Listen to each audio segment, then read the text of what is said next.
In the name of Allah, the most compassionate, the most merciful, and may the peace and blessings of Allah be upon His last and beloved Messenger Muhammad, and may the peace and blessings of Allah be upon you all.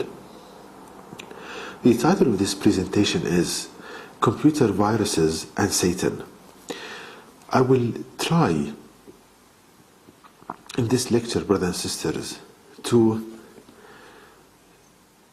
make you understand more and more how does Satan affect each and every one of us by giving the similitude, giving the example of how computer viruses affect the computer and how Satan affects our brain, our mind. And by this similitude or this example, you will see, Allah God willing, and you will understand more and more how Satan affects each and every one of us. So to start, let's first look at the computer and its CPU, Central Processing Unit. Now, as you can see on the screen, on the left we have a computer, and the computer is basically a collection of inputs that come, for example, from the keyboard, from the mouse, from the microphone, and then these inputs, they get processed in the Central Processing Unit, the CPU, and based on this processing you will have outputs you see on the screen, or you put information on a DVD. So basically the computer collection of inputs, processing and outputs. Now if you compare this to the human body and our brain, you see they are quite similar, because in your body you have inputs coming from your eyes, what you see, from your ears, what you hear, what you smell, what you touch. And then these inputs, they get processed in the human brain and in your soul, and based on this processing you do outputs like what you say and what you do. So I think now it's becoming clearer the link between the human body and the computer. Now, of course we need the programming for the computer, and also we need programming for our brain. Now to start with the computer, for example, let's say Microsoft, they do programming for the computer and their operating system like Windows. So this is a program to program the computer. Likewise, our brain, we need programming to handle the inputs, to process the inputs and make outputs. And the only source of programming that Allah God Almighty wants for our body is the Quran, the last revelation of Allah God to people. That is the programming code for the brain. Let me elaborate on this further. Here we have a computer program. Now basically, brothers and sisters, a computer program is a collection of logic statements, meaning what to do with the inputs to produce outputs. For example, here we have one example. If you click with the mouse on a folder, this is an input. Now the program, let's say Microsoft Windows, it's programmed in a way that if you do this kind of input, then the program states, logic statement, that it should show the contents of the folder. So the output will be a file listing of the files within this folder. This is a program, logic statement, giving a relationship between inputs and outputs. I hope now the computer program now is clearer. It's logic statements. They tell the computer what to do with the inputs to produce outputs. Likewise, our brain, if it's programmed with the instructions found in the Quran. So here we have an example. Suppose that you are presented with alcohol to drink. That's an input. Now the Quranic programming prohibits you from drinking alcohol. Allah God Almighty states in the Quran that you are prohibited, you cannot drink alcohol. And Allah gives you the rationale, the reasoning behind this. So the output will be that you would not drink alcohol. So you see, the Quran is a programming for your brain, is a program for your brain.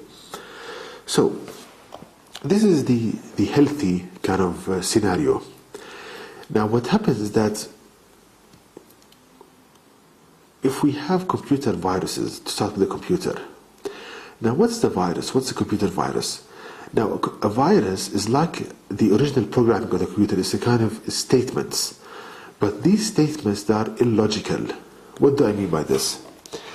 Suppose we go back to the previous example, that you click on a mouse, you click with the mouse to open a folder. Now the virus, it's written in a way that if you do this, instead of doing file listing or looking or showing you the content of the folder, the virus might, for example, stop the computer or will do something illogical. So I hope now it's clear what's a virus. A virus is a statements that are illogical. It doesn't behave like you would expect. Now, likewise, Satan has the same effect on our brain. Going back to the example that you are presented with alcohol to drink. Now, Satan, with the mechanism I will explain in a minute, tries to program your brain to think that it's okay to drink alcohol and giving you the statements that it's okay, to make you do an output which is opposite 100% to what Allah Almighty programs your brain with.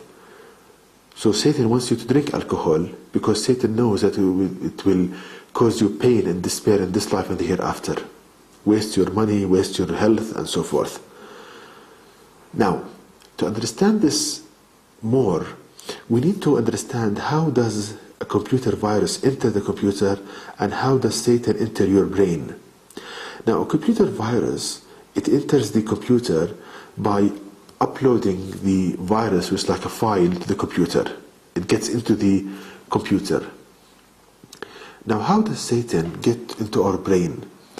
Allah Almighty tells us this in the Quran in one verse, in chapter 114 verse 4, which reads, "From the evil of the whisperer who hides." From the evil of the whisperer who hides. So Allah Almighty is telling us that Satan, the way he gets into our mind, that he whispers to us, meaning he talks to you, but at the same time he hides from you, meaning he doesn't want you to feel his presence.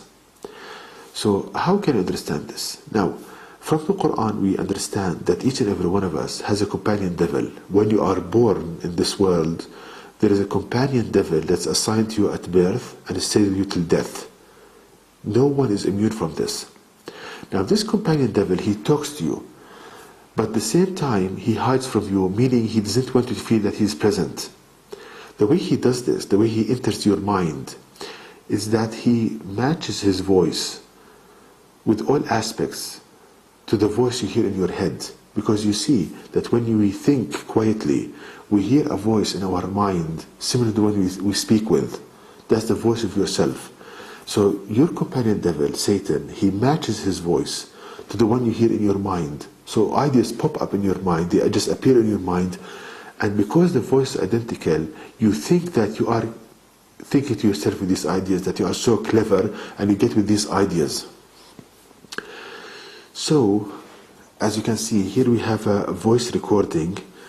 Now, your voice, like the one you hear in your mind, it has a certain tone, frequency, style of speech, the languages you know. So your companion devil, he matches all of these aspects. He matches his tone, his speed of speech, the style, the languages you know English, he will talk to you in English, ideas in your mind in English, you know French, you know German, you know Arabic. So he matches his voice, and your ideas pop up in your mind, and that's from your companion devil. So that is the way he gets into your mind. That's the way he tries to program your mind, by putting all of these statements in your mind, which are illogical, but he strives to make them logical. For example, coming back to alcohol example, when you are presented with alcohol, Allah Almighty tells you not to drink alcohol. But Satan, what he does, he immediately when presented with alcohol, he starts whispering in your mind. You hear thoughts coming into your mind, saying, for example, look, your day was so hard, you are so stressful. So if you drink a little bit, just to relieve this pressure, it's okay. So you see, it's kind of programming. It is programming. And as a result of this programming, you drink alcohol. Now these statements, they are illogical, because you think of it that when you drink alcohol, you waste your money, your health, your problems will get compounded. But Satan tries to make them logical. because a person likes things which are logical. So I hope now we understand how Satan gets into your mind by a voice matching one you think with.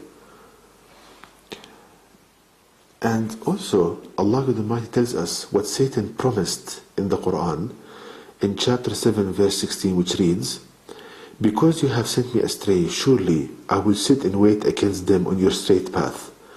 So we learn from this verse that Satan promised Allah God Almighty that he will sit and wait against people on the path of Allah God Almighty, meaning that he will try to nullify, he will try to distort the programming of Allah God Almighty for the human brain. So if Allah God Almighty tells you not to drink alcohol, Satan will come to you in the opposite. So Satan tries to nullify, to distort what Allah God Almighty wants to program your brain with. It is like a virus. It is like a virus, computer virus. Okay, now let's give a quick proof to this conclusion or this deduction from the Quran of how Satan affects each and every one of us by a voice matching one we think with. Now, in the Quran, Allah God Almighty tells us the kind of thoughts that Satan whispers into your mind with. As stated in the Quran in chapter 2, verse 169, which reads, "He, i.e. Satan, commands you what is harmful, sinful, and say about Allah what you have no knowledge of." So here Allah is telling us that Satan, the type of ideas he whispers in your mind, ideas of harm, to hurt yourself and others. For example, he comes to you in your mind telling you, look, this life is not good, nothing good will happen to you, so that why don't you go and kill yourself? Ideas of harm. Another type of ideas, he comes to you with a voice match the one you think within your mind, telling you, look, you are unclean, so go and wash your hands, and keep washing again and again to cause your skin irritations and eczema and so forth. Ideas of sinful acts like perverted sexual ideas and scenarios in your mind, and Satan pops ideas in your mind telling you to insult Allah, God, the Prophet Muhammad, and the Quran. Now, if we compare these ideas with the kind of ideas that cause people mental disturbances, now people with mental disturbances, if you ask anybody with mental disturbances, what kind of thoughts that cause you mental pain, they will tell you, I experience ideas of harm to hurt myself and others, ideas of lust, perverted sexual ideas, and blasphemy, insulting Allah God Almighty. So we see a perfect match between the thoughts that cause people mental disturbances and those whispered by Satan, as Allah God Almighty is telling us about them in the Quran. And knowing that Satan is an enemy for people, he wants you to experience pain, we see from this perfect match that this is a proof for the mechanism of how Satan affects you and he enters your mind. Okay. Now let's do, to understand this further, a comparison between the effects of computer viruses on the computer and the effect of Satan on the human brain. As you can see on the screen, the first comparison, memory utilization. Now, it is observed that when a computer virus infects a computer, it consumes so much of the memory of the computer. And as a result, you cannot do that much with the computer when it has a virus, because it consumes, due to its programming, so much of the RAM, the computer memory. Likewise, when Satan keeps putting these ideas in your mind, like for example, you left your house in the morning, when you are in your car, you start hearing ideas in your mind telling you, you forgot to lock the front door. As a result, you will be robbed. So it consumes so much of your memory. As a result of that, you become forgetful. You forget so much of the important stuff in your life. Another point of comparison, CPU usage. Now, again, when a computer virus infects a computer, it's observed that there is CPU overutilization, meaning that the central processing unit keeps doing so many kind of processes. Likewise, when you keep experiencing the ideas of Satan, telling you ideas of harm, lust, and blasphemy, your brain is working to just, you keep kind of going in a vicious cycle with these thoughts of Satan. As a result, you are wasting valuable kind of resources of your brain in something worthless, in just keeping, repeating the eyes of Satan in your mind, going in kind of a vicious cycle. So Satan just wastes your processing power of your brain. Is something useless. So you're not utilizing your brain as something useful. Another point of comparison, overheating and exhaustion. Again, when there is an increase in the CPU usage in the computer, there is thermal output, overheating. The computer degrades so much. Also in the human brain, when you keep thinking so much about the eyes of Satan, giving you phobia, for example, from being unclean, sexual scenarios, what happens is that you become exhausted and depressed. You don't want to do anything else. So basically, you're worn out. Also, another point of comparison, wrong outputs causing damage. When a computer virus, with the computer virus, you will have so much problems with the computer. Wrong outputs, the computer stalling, just freezing on you. Likewise, when Satan is successful in programming your brain, for example, convincing you of drinking alcohol, of committing adultery, of insulting Prophet Muhammad and the Quran, you do actions which will bring you pain and despair in this life and the hereafter. So, now coming to the cure. What is the cure for computer viruses and Satan? Now, starting with computer viruses, there are two methods of resolving this issue. The first one is to remove the virus, to remove the file from the computer. But some viruses that are so strong that you cannot remove them. What you do something called quarantine. And this means that you block the effect of the virus. It's there, but it doesn't affect your computer, meaning that you stop the output phase from that virus. Likewise, Satan, you cannot remove it. You cannot remove the ideas you experience from Satan. You cannot. It will stay with you till you die. But what you can do, you can quarantine his effect, meaning you can strive in a way that I will explain in a minute, that he stops affecting your doings and sayings. How? Allah teaches us how to quarantine Satan in two verses of the Quran. The first verse, which is verse number 200 of chapter 7 of the Quran, which reads, "And if an evil whisper comes to you from Satan, then seek refuge with Allah God. Verily, He is all-hearer, all-knower." The first step to quarantine Satan is that when you experience a voice in your mind, with a voice matching what you think with, telling you ideas of harm, lust, and blasphemy, then seek refuge with Allah, meaning to remember the guidance you are hearing now, and to remember that the thought you just experienced is not from yourself, but from your companion devil, from your enemy, that he wants to bring you pain and despair. And the statement is illogical, what he whispers to you with, but he tries to convince you that it's logical. Now the second step in making a quarantine for Satan, we can learn from verse number 168 of chapter 2 of the Quran, which reads, "O people, eat of that which is lawful and good on the earth, and do not follow the footsteps of Satan. Verily, he is to you an open enemy." So Allah is telling us, do not follow the footsteps of Satan, meaning do not agree nor carry out what Satan is telling you. For example, he tells you in your mind and convinces you of drinking alcohol. Do not believe him. Do not carry what he's telling you. Do not do what Satan is telling you. Now these two steps, if you strive to implement them, you quarantine Satan, meaning that he stops affecting your sayings and doings.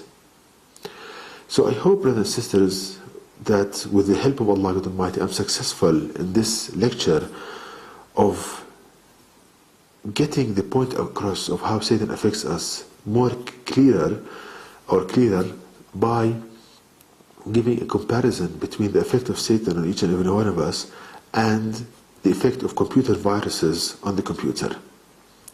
And to know more details about this topic and other topics about the last revelation of Allah God to people of the Quran, please visit my website at www.quran-miracle.com, and you can email me at zaidquran@gmail.com, and may the peace and blessings of Allah be upon you all.